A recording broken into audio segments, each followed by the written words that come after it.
গ্রীষ্ম বর্ষা পিনিতি ভরসা। হ্যাঁ, পিনিত শপিং সিটি। নমস্কার, আপনারা দেখছেন হুগলি আপডেট। আপনাদের সঙ্গে আমি উষা। আসছি খবরে। হুগলির খানাকুলে ভয়াবহ বন্যা পরিস্থিতি, ভেঙে পড়ল বাঁশের সেতু, প্রশাসন পরিদর্শনে। হুগলির খানাকুলে ধান্যখড়ি গ্রাম পঞ্চায়েতের অন্তর্গত ঘুটেপাড়ায় বিগত বছরের বন্যায় যে নদীর বাঁধ ভেঙে গিয়েছিল সেই বাঁধ এখনো বাঁধছে। এলাকার মানুষের অভিযোগ এমনটাই। গতকাল এলাকা পরিদর্শনে যান হুগলি জেলা প্রশাসনের কর্তারা।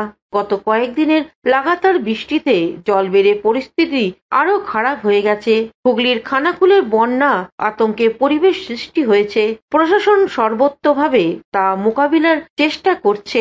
এ বিষয়ে গ্রামবাসীরা কি বলছেন শুনবো। আমি সকাল 8টা থেকে আমরা অপেক্ষা করছি ডিএম ম্যাডামের জন্য। আমরা সকাল থেকে 8টা থেকে অপেক্ষা করছি, না উনি এখন অব্দি আসেননি। আমরা আমার এমএলএ সাহেব ছিলেন, আমার পঞ্চায়েত প্রতিনিধি ছিলেন এবং ব্লক ডেভেলপমেন্টের বিডিও অফিসের জন্য সব আধিকারিক প্রত্যেকে এসেছিলেন, কিন্তু ডিএম ম্যাডাম আসেননি। একদম প্রয়োজনে আছে। বিগত যে বন্যা ছিল সেই বন্যাতেও ডিএম ম্যাডাম আমার কোনো সহযোগিতা করেন এবং আমাদের চোর পুলিশের খেলার মতো কথা হয়েছে। তাহলে আমি যদি চোর পুলিশের উনি খেলতে পারেন, আমরাও চোর পুলিশের খেলা খেলতে পারি। ওনার আশা অবশ্যই প্রয়োজনীয়তা ছিল, কিন্তু উনি আসেননি।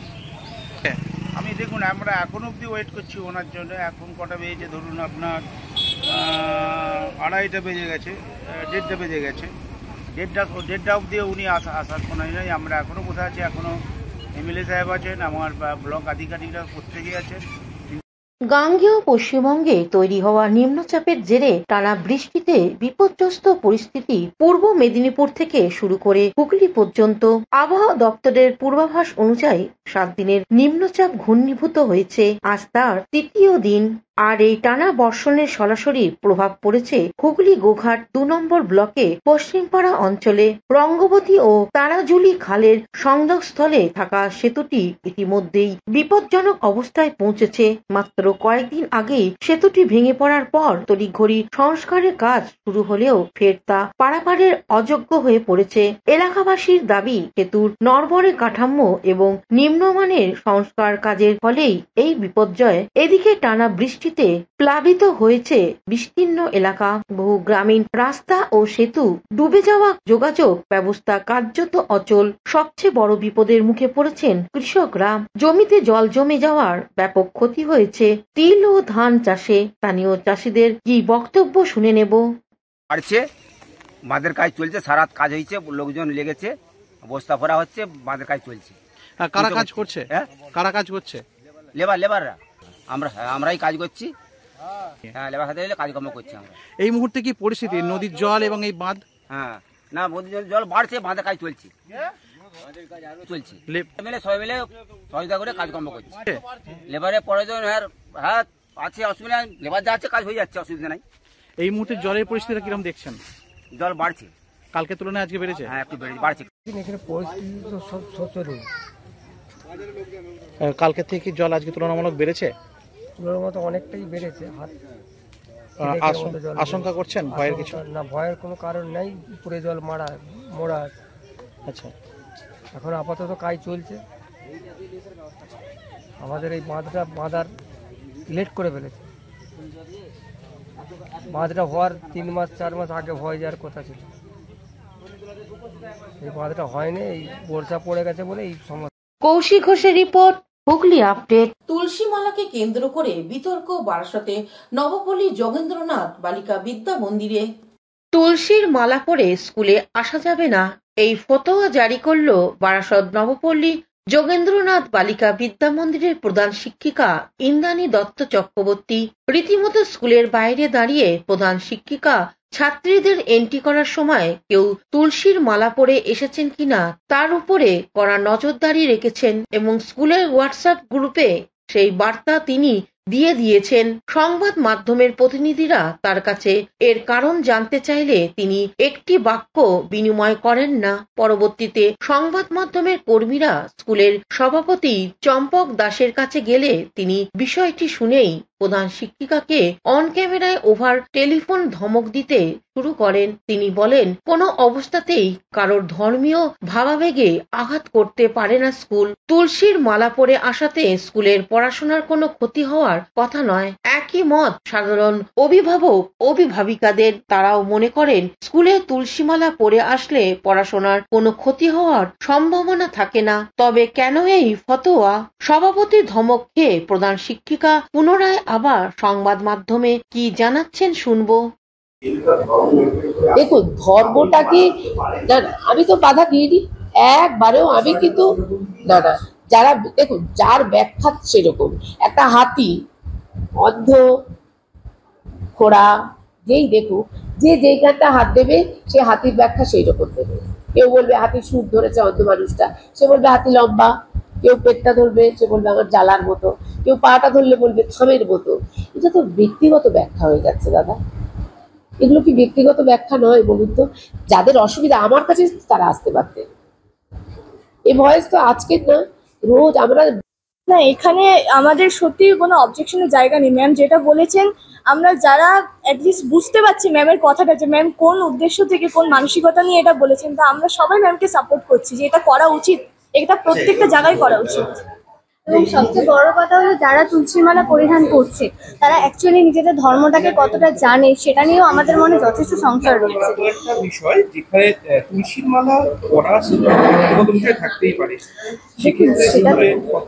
দেখুন সেটা থাকতেই পারে। আপনারা হয়তো দেখুন, আমাদের স্কুলে শুধুমাত্র কিন্তু তুলসীর মালা নয়, বড় হয়েছে বোরখা, যেটা তাদের ওই অন্যদের হিজাব, এগুলোও কিন্তু অ্যালাউ করে। কৌশিক ঘোষের রিপোর্ট, হুগলি আপডেট। আবারও পথ দুর্ঘটনা জামালপুরে। দাঁড়িয়ে থাকা অ্যাম্বুলেন্সের সঙ্গে লরির ধাক্কা, মৃত গাড়ি চালক সহ 3 জনের। জাতীয় সড়কে ভয়াবহ পথ দুর্ঘটনা। ঘটনায় মৃত্যু হয়েছে 3 জনের, আশঙ্কাজনক আরো 3 জন। পূর্ব বর্ধমানের জামালপুরে মুসুন্ডা এলাকার 19 নম্বর জাতীয় সড়কের ঘটনা। দাঁড়িয়ে থাকা লরির পেছনে নিয়ন্ত্রণ হারিয়ে অ্যাম্বুলেন্সে ধাক্কা। এই ঘটনা তীব্রতা এতটাই ছিল যে অ্যাম্বুলেন্সটি দুমড়ে মুচড়ে যায়। জানা গেছে, রুগী নামিয়ে কলকাতা থেকে দুর্গাপুরের দিকে যাচ্ছিলেন তারা। হঠাৎ নিয়ন্ত্রণ হারিয়ে অ্যাম্বুলেন্সটি দাঁড়িয়ে থাকা লরির পেছনে ধাক্কা মারে। ঘটনাস্থলেই মৃত্যু হয় গাড়ির চালক সহ মোট 3 জনের। ওই গাড়িতে থাকা আরো 3 জন গুরুতর জখম। ঘটনাস্থলে পৌঁছায় পুলিশ ও স্থানীয় মানুষজন জখম 3 জনকে উদ্ধার করে হাসপাতালে পাঠায়। এই ঘটনার পর বেগতিক বুঝে দাঁড়িয়ে থাকা লরিটি ওই জায়গা থেকে চম্পট দেয়। এ বিষয়ে কি জানা যায় শুনবো। গাড়ি কলকাতা থেকে পেশেন্ট নামে ফিরছিল। আচ্ছা, ফেরার টাইমে পাল সিটের আগে, ঠিক জায়গাটা আমার জানা নেই, ওখানে আজাপুর, হ্যাঁ আজাপুর ফাঁড়ির সামনাসামনি কোনো ট্রাক লরি দাঁড়িয়েছিল। আচ্ছা, তার পিছনে গিয়ে অ্যাম্বুলেন্সটি ধাক্কা মারে। আচ্ছা, ধাক্কা মারার পর 3 জন মারা গেছে, এইটুকু যেটুকু জানি। আমরা তো এখানে এসেছি থানাতে। কতজন ছিল গাড়িতে? হ্যাঁ, গাড়িতে ছিল অ্যাকচুয়ালি 6 জন। 6 জন, 3 জন মারা গেছে। 3 জন আশঙ্কাজনক অবস্থা ভর্তি নাকি? হ্যাঁ, একজনকে আমরা দুর্গাপুর পাঠিয়েছি, আর 2 জন বর্ধমান মেডিকেলেই ভর্তি আছে। কন্ডিশন কেমন তাদের? কন্ডিশন যাদের দুর্গাপুর পাঠিয়েছি তারটা একটু গুরুতর কন্ডিশন। জামালপুর থেকে আশিস কুমার ঘোষের রিপোর্ট, হুগলি আপডেট। মুখ্যমন্ত্রী মমতা বন্দ্যোপাধ্যায়ের নির্দেশে দীঘার জগন্নাথ দেবের মন্দিরের প্রসাদ বিতরণ চুঁচুড়া ও বাঁশবেড়িয়ায়। রাজ্যের মুখ্যমন্ত্রী মমতা বন্দ্যোপাধ্যায়ের নির্দেশ মতো গতকাল থেকে বিভিন্ন জায়গায় জগন্নাথ দেবের মহাপ্রসাদ দেয়া শুরু হয়েছে।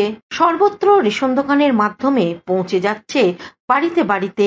চুঁচুড়া বিধানসভা এলাকায় চুঁচুড়া স্টেশন রোড রঞ্জিত বিশ্বাসের রেশন দোকান হতে দীঘার জগন্নাথ দেবে মহাপ্রসাদ বিলি শুরু করলেন বিধায়ক Asit Majumdar.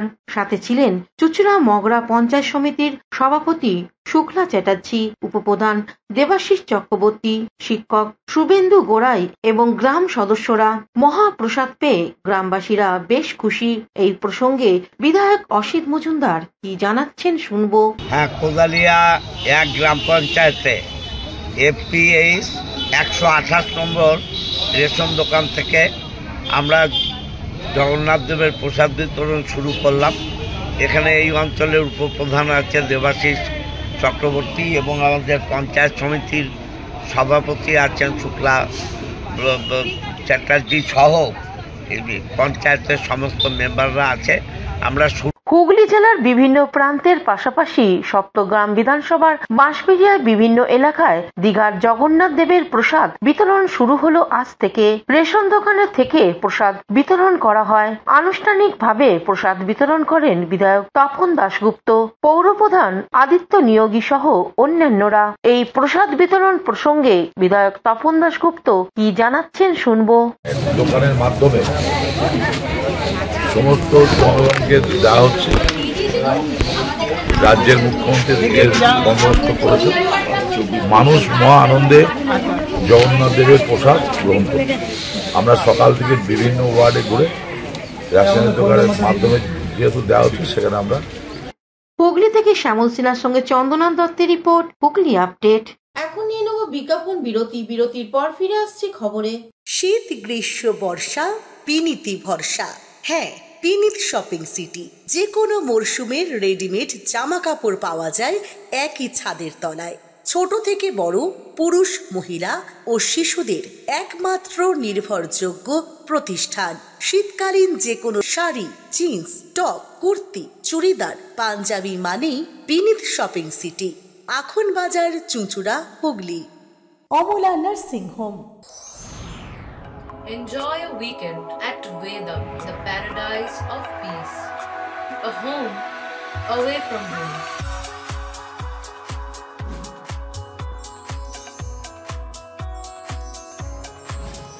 See yourself resonating with the nature.